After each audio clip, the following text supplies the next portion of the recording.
Mambo ya pesa ya umma, nilikuwa jana mazishi huko Rumuruti na chairman wa KRA anaitwa Derito Mureithi. Nikamuuliza, wewe chairman, wewe unatusukuma tulipe kodi na tunalipa. Na ni sawa, na tutaendelea kulipa kodi. Lakini ile pesa yote imeokotwa kuliko ikuje hapa Kirinyaga imalize barabara. Isaidie wakulima ya kahawa.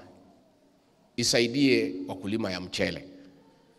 Hiyo pesa yote imesanywa kupitia National Intelligence Service, imepatiwa hii jamaa ya Soprano. Anatembea na ndege mbili.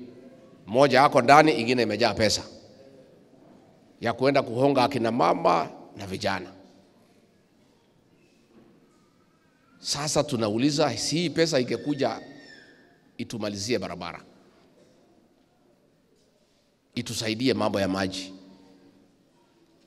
shule capitation hakuna, hospitali hakuna dawa,